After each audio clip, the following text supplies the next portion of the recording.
जब हम अपने आप को सिर्फ एक शरीर समझेंगे तो परमात्मा को भी हम एक शरीर समझेंगे। तो जैसे हम किसी एक मकान में रहते हैं तो लगेगा ईश्वर का भी कोई मकान होता है, और जैसे हम दरवाजा बंद कर लें तो बाहर का अंदर नहीं आ सकता, ऐसे परमात्मा ने अगर अपने घर के दरवाजे बंद कर दिए तो हम उसके घर में प्रवेश नहीं कर सकेंगे। तो भक्ति भाव में ये कहा जाता है कि प्रभु दया का द्वार खोलो। लेकिन मैं चाहती हूँ कि आप इस बात को भी ज़रूर समझ ले कि परमात्मा जिसको हम कह रहे हैं, ईश्वर हम जिसको कह रहे हैं, वो ऐसा नहीं है कि जो किसी एक देश में रहता हो, जो किसी एक समय में होता हो, जो किसी एक जगह में रहता हो। क्योंकि जो किसी एक जगह पे रहता है वो विषय होता है, that is an object that can not be called God. For example, this is a rose, right? Now this rose is in my right hand but not in the left. ये गुलाब मेरे बाएं हाथ में नहीं है, दाएं में है, यहाँ है, पीछे नहीं है, इस हाथ में है, आपके हाथ में नहीं है, राइट? तो हम कहेंगे कि ये जो गुलाब का फूल है ये लिमिटेड बाय ऑब्जेक्ट है। ऑब्जेक्ट कैसे? कि जो फूल है वो आईपैड नहीं है, जो फूल है वो डेस्क नहीं है, जो फूल है वो स्पीकर नहीं है, वो मनुष्य नहीं है, स्टेज नहीं है। तो फूल सिर्फ फूल है, बाकी चीज़ों से अलग है। दूसरा, इस फूल के साथ एक टाइम जुड़ा हुआ है, काल जुड़ा हुआ है। जैसे ये पॉसिबली कोई 4 दिन पहले अपने जहाँ भी बगीचे में था वहाँ इसको खिला होगा, कोई 4 दिन पहले बोया गया होगा, कोई 2 महीने पहले। तो इसका मतलब एक काल इस फूल के साथ काम कर रहा है कि ये कभी हुआ है, कभी बीज था फिर फूल हुआ, और फिर अब ऐसे रखेंगे तो देखिए कितनी देर ये ऐसे ही खिला रहेगा, ये शाम तक मुरझा जाएगा, कल तक और परसों तक तो फिर लगेगा इसको फेंक दो, अब इसकी खूबसूरती गई।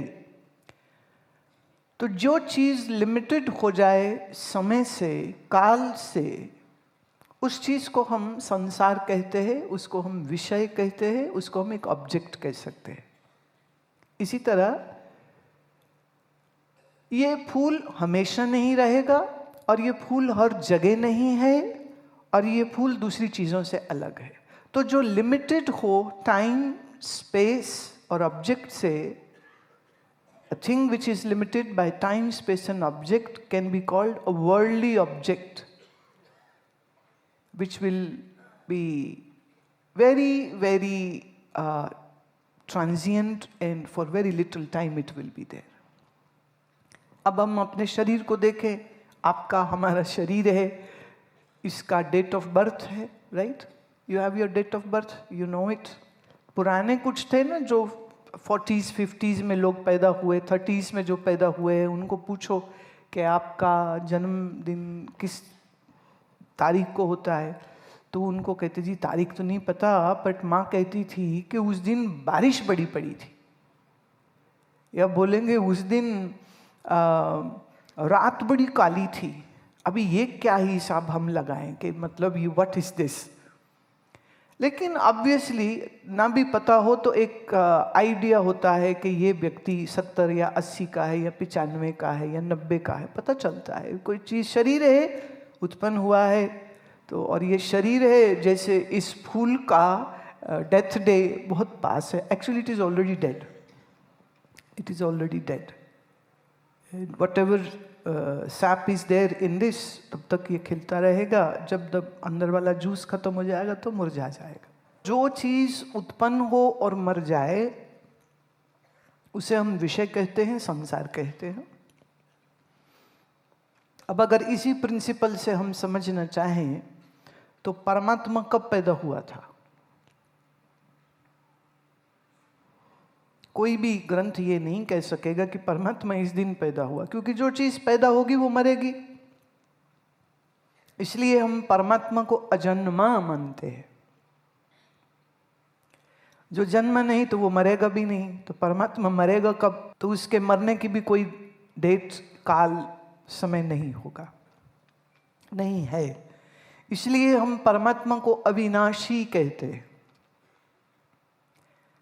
अब आती है हर चीज समय से जैसे लिमिटेड है, ऐसे स्थान से भी लिमिटेड, देश से भी लिमिटेड होती। तो परमात्मा कहाँ होता है? गोलोक में, साकेत लोक में, बैकुंठ में, सचखंड में कहाँ रहता है भगवान? क्या आपके बनाए मंदिर और गुरुद्वारे में कहाँ होता है भगवान? ख्याल करना, जो स्पेस से लिमिटेड हो गया वो परमात्मा नहीं हो सकता है।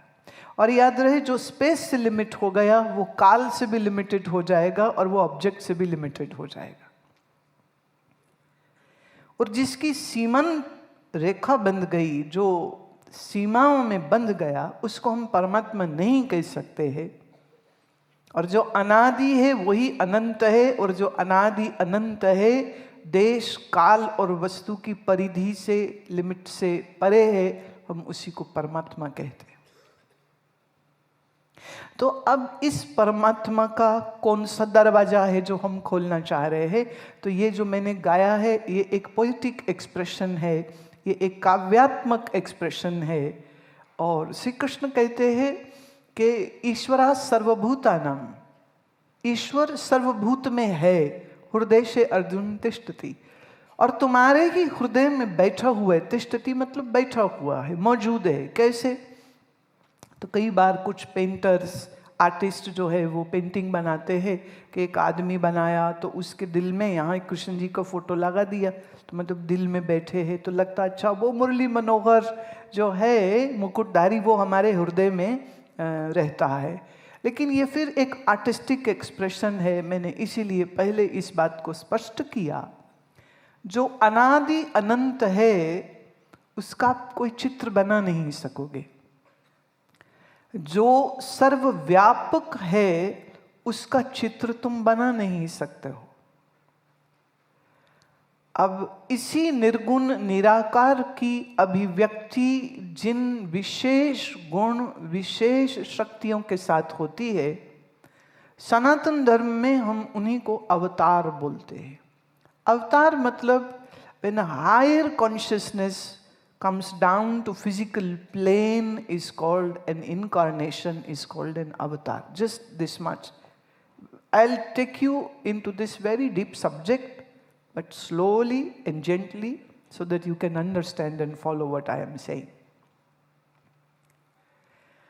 उस उच्च चेतना का किसी अंतःकरण और देह के साथ जब संयोग हो जाता है तो वो दिव्य चेतना को हम अवतार बोलते हैं।